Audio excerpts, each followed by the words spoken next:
आपका स्वागत है आपके चैनल हिंदी प्रतिष्ठा में। आज हम क्लास 10th के लिए श्रम विभाजन और जाति प्रथा शीर्षक पाठ को लेकर आए हैं, जिसके लेखक हैं डॉक्टर भीमराव अंबेडकर। डॉक्टर भीमराव अंबेडकर का जन्म हुआ है 14 अप्रैल 1891 और इनका निधन दिसंबर 1956 दिल्ली में। शॉर्ट डेट नहीं दी गई है किताब में। इनका जन्म हुआ है महू, मध्य प्रदेश।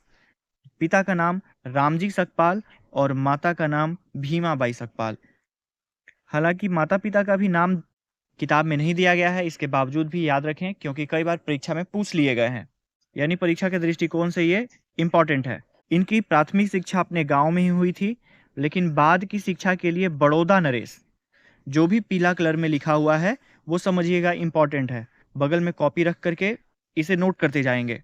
प्राथमिक शिक्षा के बाद बड़ौदा नरेश के प्रोत्साहन पर इन्होंने उच्चतर शिक्षा के लिए न्यूयॉर्क यानी अमेरिका में गए और वहां से फिर लंदन गए। ये बड़ौदा नरेश कौन है? गुजरात की एक जगह है बड़ौदा और वहीं के राजा को कहा गया है बड़ौदा नरेश। इनके प्रेरक 3 व्यक्ति हैं। फर्स्ट हैं बुद्ध, दूसरा कबीर और तीसरा ज्योतिबा राव फुले। हम भारतीय आज इन्हें यानी डॉक्टर भीमराव अंबेडकर को संविधान का निर्माता कहकर श्रद्धांजलि अर्पित करते हैं। हालांकि इन्होंने अकेले संविधान की रचना नहीं की है, कई लोगों का ग्रुप था, उनके ये लीडर थे, इसलिए इन्हें संविधान का निर्माता कहकर श्रद्धांजलि अर्पित करते हैं। परीक्षा में कई बार पूछे गए हैं, भारतीय संविधान का निर्माता कहकर किन्हें श्रद्धांजलि अर्पित की जाती है? निधन तो याद ही कर लिए हैं, दिसंबर 1956 दिल्ली में।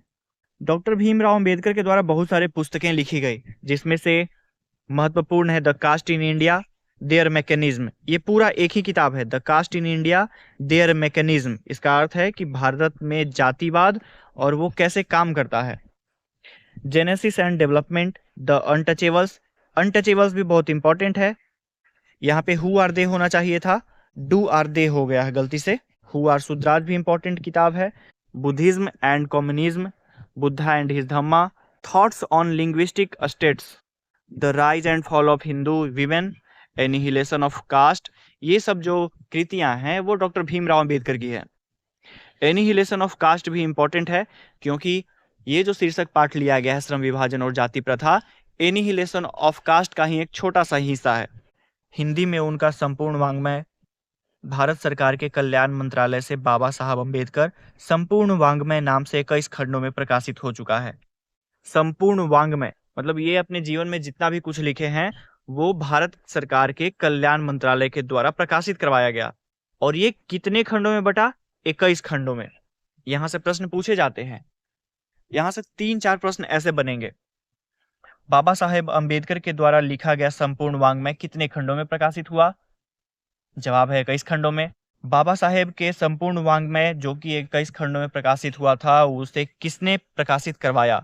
तो भारत सरकार के कल्याण मंत्रालय ने।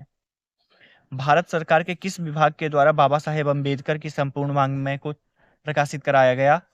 तो कल्याण मंत्रालय के द्वारा। ये सब बात आप ध्यान में रखें, इसको नोट्स बनाते जाइएगा। ये जो शीर्षक पाठ लिया गया है वो एनिहिलेशन ऑफ कास्ट नामक एक भाषण से लिया गया है। चूंकि एनिहिलेशन ऑफ कास्ट इंग्लिश में भाषण है, इसलिए इसके हिंदी रूपांतरण करने वाले व्यक्ति का नाम है ललई सिंह यादव।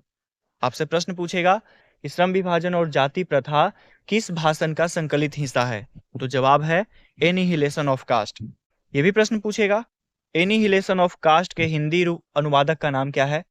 इसका जवाब है ललई सिंह यादव। ये भी प्रश्न पूछ सकता है श्रम विभाजन और जाति प्रथा के हिंदी अनुवादक कौन है? जवाब है ललई सिंह यादव।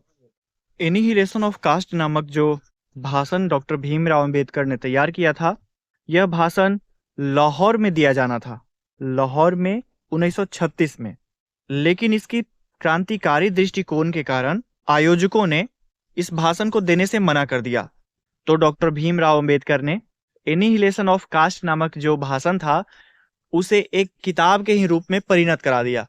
उस भाषण को एक किताब का रूप दे दिया, नाम रखा एनिहिलेशन ऑफ कास्ट। इसी किताब के एक छोटे से हिस्से को आपके किताब में संकलित किया गया है।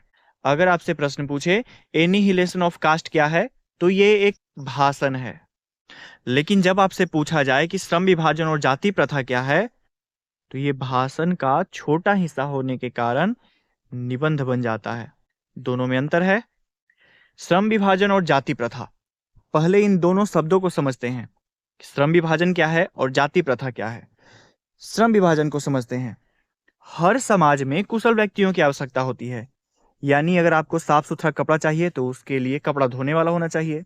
आपको अच्छा दरवाजा, खिड़की, चौखट और भी लकड़ी की जितने भी चीजें चाहिए तो उसके लिए फर्नीचर बनाने वाला होना चाहिए। लोहे का सामान बनाने वाला होना चाहिए। दूध वाले, फूलों की खेती करने वाले, बाल काटने वाले, इन सब चीजों में एक्सपर्ट रहने वाला व्यक्ति कहलाता है कुशल। इनमें से सारे व्यक्ति जो होंगे अपने काम में कुशल होंगे। क्यों? क्योंकि हमने इन्हें अपना अपना एक एक काम दे दिया है, और एक ही काम को बार बार यदि करेंगे तो ये क्या हो जाएंगे? कुशल हो जाएंगे। कुशल यानी एक्सपर्ट हो जाएंगे अपने कामों में। और समाज में कुशल व्यक्तियों की अगर संख्या ज्यादा होगी तो समाज ज्यादा बेहतर बनेगा। इसीलिए श्रम विभाजन का होना अनिवार्य है। श्रम विभाजन का मतलब है कार्य कुशलता के लिए श्रमिकों का बंटवारा, यानी अपने अपने काम में बेहतर हो पाए इसलिए हर एक मजदूर का उनका ग्रुप है। कपड़ा धोने वाले मजदूर को कहा गया धोबी, फर्नीचर बनाने वाले मजदूर को कहा गया बढ़ई। यानी श्रम विभाजन, कार्य कुशलता के लिए श्रमिकों का बंटवारा श्रम विभाजन कहलाता है। वहीं जाति प्रथा क्या है? तो देखिएगा आप, भारत में जाति को 4 भागों में बांटा गया है जिसे बकवास कहते हैं। बी से ब्राह्मण, के से क्षत्रिय, वी से वैश्य और एस से शूद्र। भारत में जाति प्रथा जो है इनको ऊंच नीच करार दिया जाता है कि शूद्र जो हो गए वो सबसे निम्न रहेंगे, ब्राह्मण जो है सबसे उच्च होगा। साथ ही भारत के जो जाति हैं इसमें केवल श्रमिकों का बंटवारा ही नहीं होता है, बल्कि उन्हें एक पेशा से बंधे रहने के लिए भी बाध्य किया जाता है, इस हिदायत के साथ में कि मरते दम तक तुम्हें अपना पेशा बदलना नहीं है। यह है जाति प्रथा। जाति प्रथा के पक्ष में जो बोलते हैं उनका तर्क क्या होता है वो समझने का प्रयास करते हैं। जो लोग जातिवाद के पक्ष में बोलते हैं उन्हें जातिवाद का पोषक कहा गया है। जातिवाद का पोषक यानी जाति प्रथा को मानने वाले। जातिवाद के पोषकों का तर्क है कि चूंकि कुशल कारीगर या कुशल व्यक्ति सभ्य समाज की आवश्यकता है, इसीलिए सभ्य समाज, यहाँ पे सभ्य होना चाहिए था, इसलिए सभ्य समाज के निर्माण के लिए जातिवाद का होना अनिवार्य है। क्या कहते हैं कि जातिवाद एक तरह से कार्य कुशलता ही है, यानी कुशल व्यक्ति सभ्य समाज का निर्माण करेगा। और कुशल व्यक्ति कैसे तैयार होगा? जातिवाद से। जब कोई बच्चा अपने पिताजी से कुछ सीखेगा, उसके पिताजी उसके दादाजी से कुछ सीखेंगे, तो इस प्रकार के चयन से वो लड़का परंपरागत आने वाली पीढ़ियों से जो कुछ भी सीखेगा उसमें कुशल हो जाएगा। जैसे धोबी का बच्चा अच्छा धोबी बन सकता है, ऐसा मानना है जाति प्रथा के मानने वालों का। अब जाति प्रथा के मानने वालों के द्वारा दिए गए तर्कों में लेखक को क्या समस्या आती है, क्या अड़चन आती है वो समझिए। यानी जाति प्रथा के विपक्ष में डॉक्टर भीमराव अंबेडकर क्या तर्क देते हैं। अंबेडकर जी का कहना है कि ठीक है, सभ्य समाज के लिए श्रम विभाजन का होना अनिवार्य है, लेकिन जाति में श्रमिकों का बंटवारा स्वाभाविक यानी जैसा होना चाहिए उस रूप से नहीं होता है। जाति प्रथा में श्रमिकों का बंटवारा यानी मजदूरों का बंटवारा स्वाभाविक ढंग से नहीं होता है। स्वाभाविक मतलब जैसा होना चाहिए उस तरह का बंटवारा नहीं होता है। कैसे नहीं होता है जरा देखते हैं। पहला तो प्रमाण है कि यह रुचि पर आधारित नहीं होता है। जैसे कोई धोबी का लड़का कहे कि मुझे रुचि नहीं है कपड़ा धोने में, लेकिन जाति प्रथा ये कहता है कि तुम अपना जाति नहीं छोड़ सकते हो, चाहे तुमको रुचि रहे या ना रहे, तुम्हें अपने पेशा को अपना करके ही रखना पड़ेगा। क्योंकि माता पिता का जो जाति होता है वही बच्चों पर भी थोप दी जाती है। जाति प्रथा में मरते दम तक अपनी जाति को बदलना संभव नहीं होता है। आप चाहेंगे कि हम अपने जीते जी ही पेशा बदल लें, अपनी जाति बदल लें, तो ये संभव नहीं है। चाहे आप भूखे भी मर रहे हों फिर भी अपना जाति नहीं बदल सकते हैं। थोपा हुआ पेशा लेकर के बच्चा टालू काम करने लगता है। टालू काम कहने का मतलब है जिस काम में रुचि नहीं रहेगा वो उस काम को टालते रहेगा। वो बच्चा टालू काम करने को विवश हो जाता है, और टालू काम से जन्म होता है बेरोजगारी का। जब कोई बच्चा अपने काम को टालते रहेगा तो टालने के कारण उसका इनकम का सोर्स खत्म हो जाएगा और इससे बेरोजगारी बढ़ेगी। इस प्रकार आप पाएंगे कि जाति प्रथा बेरोजगारी का एक प्रत्यक्ष और प्रमुख कारण भी है। इतना ही नहीं, जाति प्रथा में अलग अलग जातियों को ऊंच और नीच भी करार दिया जाता है। भारत के अलावा किसी देश में ऐसा नहीं है, कोई भी देश ऐसा नहीं है जो किसी श्रमिक को ज्यादा ऊंचा मानता हो और किसी श्रमिक को बहुत नीचा मानता हो।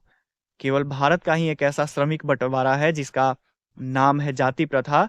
इस जाति प्रथा में किसी जात को ऊपर रखा गया है, किसी जाति को नीचे रखा गया है। डॉक्टर भीमराव अंबेडकर इन्हीं तर्कों के साथ में कहते हैं कि जाति प्रथा किसी भी परिस्थिति में अच्छा नहीं हो सकता है। जातिवाद के पोषकों के तरफ से, यानी जाति प्रथा को मानने वाले लोगों के तरफ से जो परिभाषा आया था जाति प्रथा का, उसको गलत करने के बाद लोगों का प्रश्न आता है कि अगर जाति प्रथा सही नहीं है तो फिर समाज किस प्रकार का होना चाहिए। यानी डॉक्टर भीमराव अंबेडकर के सामने एक प्रश्न खड़ा होता है कि समाज आखिर किस प्रकार का होना चाहिए जब समाज में जाति प्रथा नहीं होगी तब। इस पर डॉक्टर भीमराव अंबेडकर का जवाब सुनिए। भीमराव अंबेडकर कहते हैं कि समाज 3 चीजों पर आधारित होना चाहिए। वो कौन कौन सी चीज हैं? पहला है स्वतंत्रता, दूसरा है समता और तीसरा है भ्रातृत्व यानी भाईचारा। स्वतंत्रता यानी आजादी, समता यानी बराबरी और भ्रातृत्व मतलब भाईचारा। भीमराव अंबेडकर ये भी कहते हैं कि सभी जातियां इस प्रकार से मिलजुल करके रहे जैसे दूध में पानी का मिश्रण हो। दूध में पानी मिक्स हो जाने के बाद पता नहीं चलता कि कितना दूध है कितना पानी। ठीक इसी प्रकार से वो समाज से निवेदन करते हैं कि सभी जातियों को इस तरह से रहना चाहिए जैसे दूध और पानी एक साथ रहते हैं, पता ही नहीं चलता कि दूध है या पानी है। लेकिन आज भी बहुत सारे लोग ऐसे हैं जो जातिवाद में विश्वास रखते हैं। इसीलिए डॉक्टर भीमराव अंबेडकर कहते हैं कि विडंबना की बात है, यानी उपहास की बात है। विडंबना यानी उपहास, यानी जिसका मजाक उड़ाया जा सके। उपहास की बात है कि आज के युग में भी जातिवाद के पोषकों की कमी नहीं है। हालांकि यह शुरुआत लाइन था, फर्स्ट लाइन था। इतने सारे तथ्य और तर्क मालूम होने के बावजूद भी आज के युग में भी जातिवाद के पोषकों की कमी नहीं है। आज के लिए बस इतना ही। अगर आपको ये वीडियो अच्छा लगा हो तो वीडियो को लाइक करें, चैनल को सब्सक्राइब करें और जो भी आपके दोस्त क्लास 10th की तैयारी कर रहे हैं उनके साथ जरूर इस चैनल को शेयर करें। इस चैनल पर आपको ऐसी वीडियोज मिलेंगी जिसमें कम से कम समय में आपको पूरी बात समझा दी जाएगी। धन्यवाद।